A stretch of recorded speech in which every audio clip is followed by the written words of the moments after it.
Hi, I'm Jerry Ford and welcome to my studio. This is the January 2025 edition of our Mug Rug of the Month Club for 2025. It's snowflakes because it's that time of the year, huh?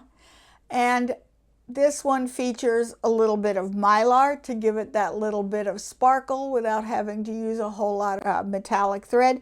Although I did use some metallic thread to give it a little bit of sparkle to it, but I like this. It's snowflakes in a wind-blown sky.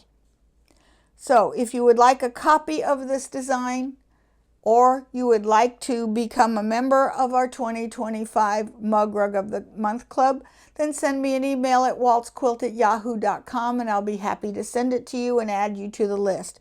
If you are a member of our 2024 Mug Rug of the Month Club, you don't have to do anything. I should have sent this to you already. Okay, so let's get started. For this project, we're going to need our usual things. You're going to need your 5x7 hoop and of course your design. The file is called January 2025 and you need a piece of stabilizer.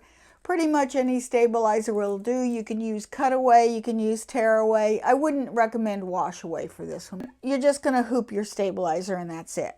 Okay, for your fabrics, you're going to need some batting first off. A 6x8" piece of batting. You can use Embroidery cotton batting. I wouldn't use a thin polyester, but a cotton is actually good because it holds the fabric in place. You're going to need some background fabric, and I'm going to use this like Wedgwood blue, but you could use any color you like. Black would look nice, a light blue, whatever you like. And that's about a 6x8" piece of fabric for the front of the mug rug. For the backing, you're going to need either one longer piece, like 6x9" piece, two of those that you're going to fold in half and press. That's for the backing. I like mine to be a little bit thinner, so therefore I'm going to use two pieces of fabric that are about 5 inches by 6 inches wide, and I've just folded over a 1/2 inch at the top and glue basted this in place. You could stitch it down. It is not necessary because I'm going to put a piece of fusible web in between the layers when I'm finished. You'll see that in a little bit, and that'll seal it closed.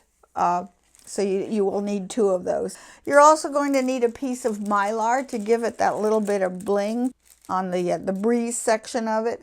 And I like to use this iridescent kind because it reflects the color of the thread that you're using. But you could use silver, gold, white, dark blue, whatever mylar you happen to have. Remember, a good place for this mylar is at a party store. You can buy them specifically for sewing. And I'm going to tell you a secret that I got from the store. This is one of the brands that I got from the store. It's Sophista Wrap by the Sindus collection out of Cincinnati. I went to the party store.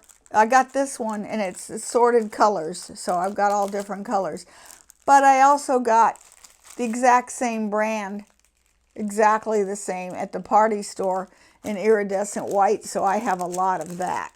And it's the same stuff. I have not had any problems with it flaking or losing color. Now, I don't put these in the wash routinely, but you know, that it'll work. You're going to need a piece of tape to hold down the mylar. I'm using masking tape because I have a lot of it, but you could use paper tape, you could use the Kimberbell tape, painter's tape, whatever you have, because you don't have to stitch over it. I'm going to use embroidery bobbin thread in the bobbin, as usual. For the colors, I'm going to use 3 colors, a light, medium, and a dark of the blue. I'm going to use a silver for one part also, and I've got a metallic silver that I'd like to do some of my snowflakes in, and of course white for some of the snowflakes. And that's all you really need, so let's put this on the machine and let's go. Okay, I have my design loaded on the machine, and I'm ready to start stitching. I've threaded my needle with the medium blue thread and of course embroidery bobbin thread in the bottom. The first thing I'm going to do is the placement stitch, which is going to show me where to put the batting.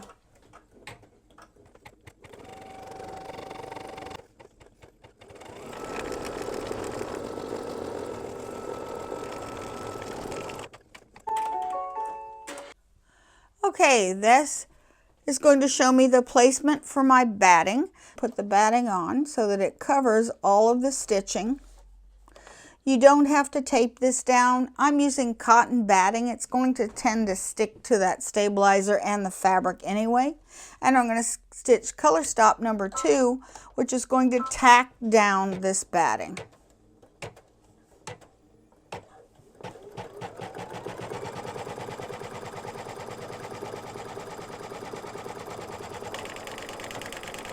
I'm using a thick batting, little more thick than usual, but this will work just fine.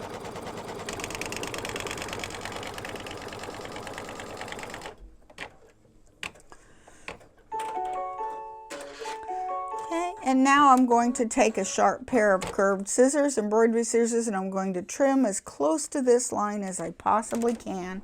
That's best done off camera so that you can lie it on a flat surface. I've got a pair of curved scissors here, and I'm just going to hold it up tight and get as close to this line as you can.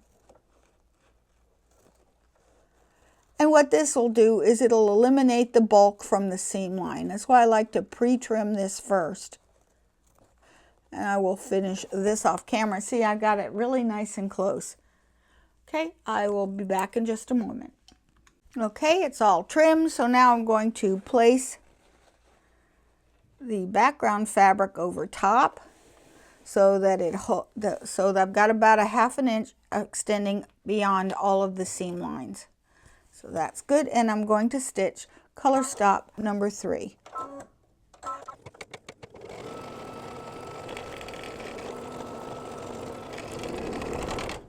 Okay, so now we're going to start with the wind lines on. It's a nice snowy, blustery evening, so I've got the medium blue already on here. So what I'm going to do is I'm going to place my mylar on the top,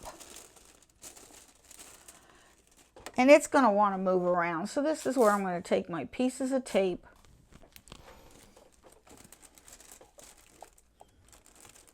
just tape it to the outside of the stitching line, because we're going to remove all this in a little bit anyway. We just want this not to move around.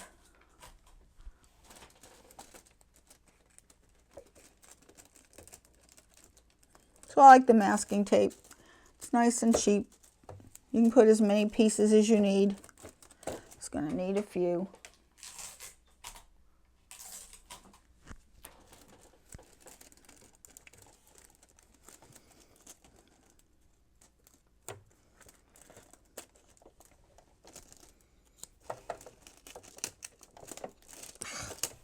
Sticks really well because we're not going to stitch on this tape. Okay, so now I'm going to start stitching the mylar. So the first color is this medium blue that I'm using anyway. So let's go ahead and start stitching. I might hold it flat a little bit.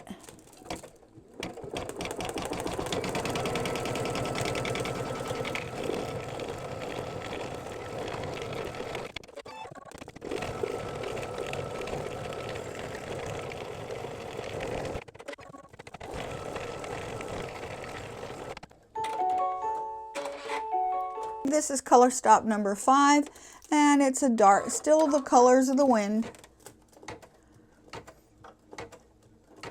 And it's going to stitch the same way. What it is this mylar is going to peek through these stitches so that it gives it a glittery effect. I'm going to go ahead and let this stitch off camera. Okay, here it is. Okay, now where I put in the lightest of the blues, and I'm going to do color stop number 6, and it's going to do the light colored wind. And again, stitch it for a couple seconds and I'll finish this off camera.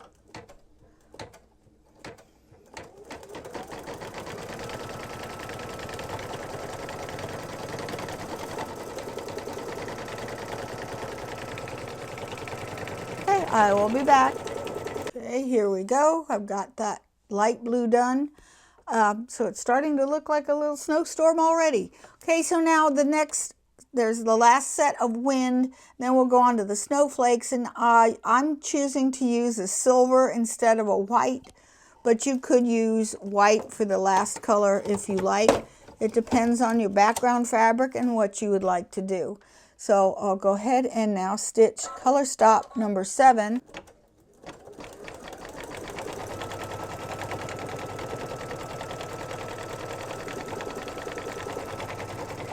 Okay, I will finish this off camera.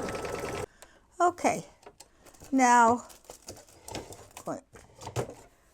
it's starting to look like a snowstorm. Okay, so now I'm going to remove this mylar. I don't need it anymore.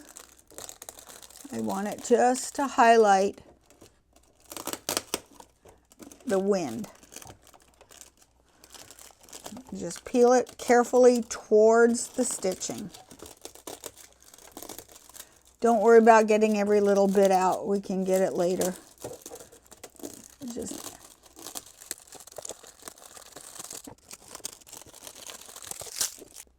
And you don't have to get every little bit out. You can if you want to. If you want to take the time, it just rips off easily. See, I trimmed it away where it was really tight in here. I'll come back later and just trim them away. These will just break off.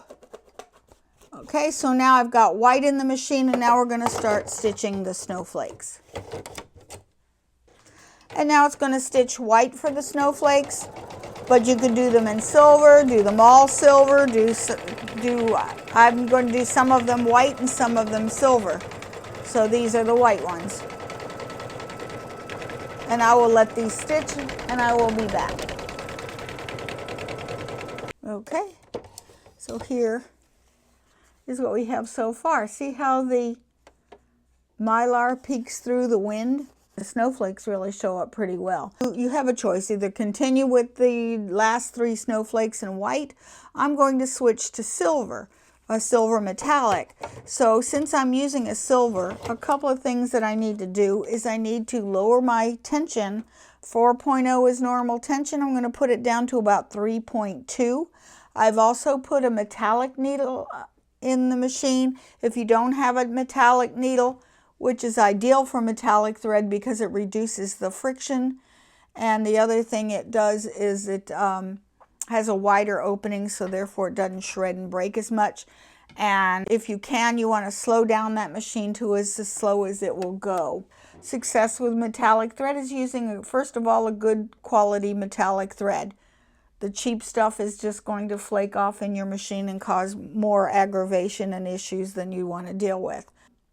You want it to come off the spool with little to no back pressure, so you don't, sometimes I might take my hand and guide that thread so that it stays nice and loose coming off the spool, and that way I don't get that extra stretching, because it's the stretching in this metallic thread, because it is very, very stretchy, that causes all the problems.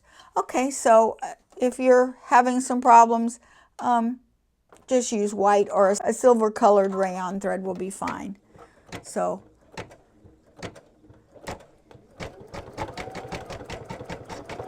these should work fine because they're just not very fancy stitches, just a hint of a snowflake.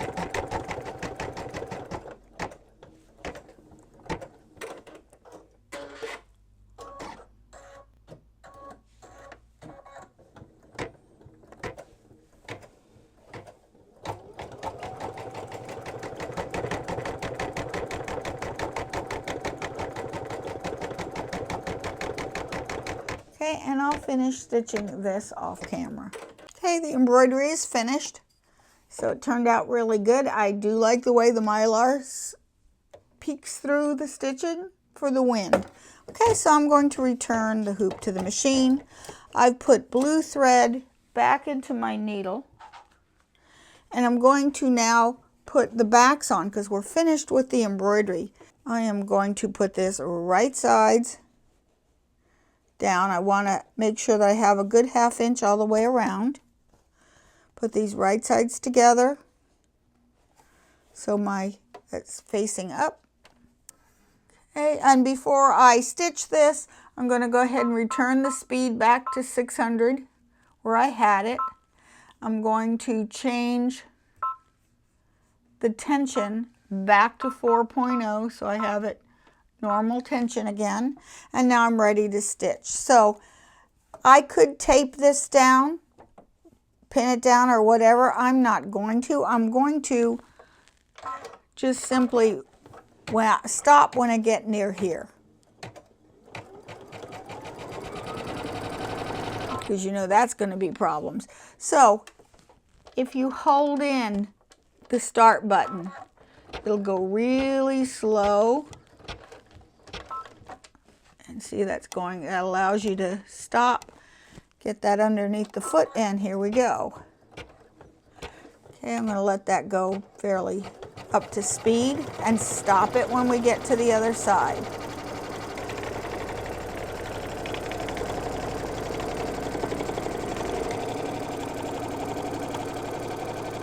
Stop, and I'm going to hold it in and walk it over the seam. Okay, release.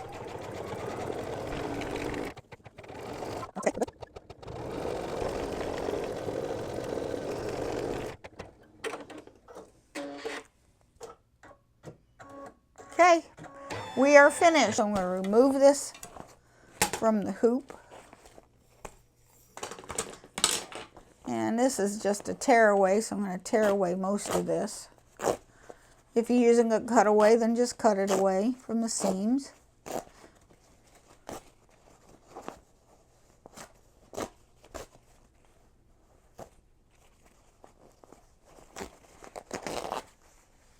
So there's the back. Now I'm going to trim this to 1/4 inch. I'm going to miter the corners.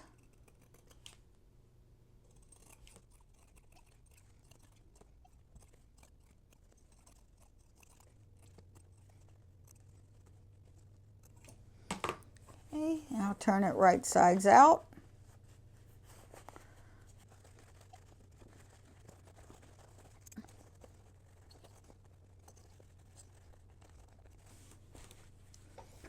Okay, it is finished, so now we'll just give it a good press. I'm going to press it from the wrong side because I don't want to be in danger of melting any of the mylar.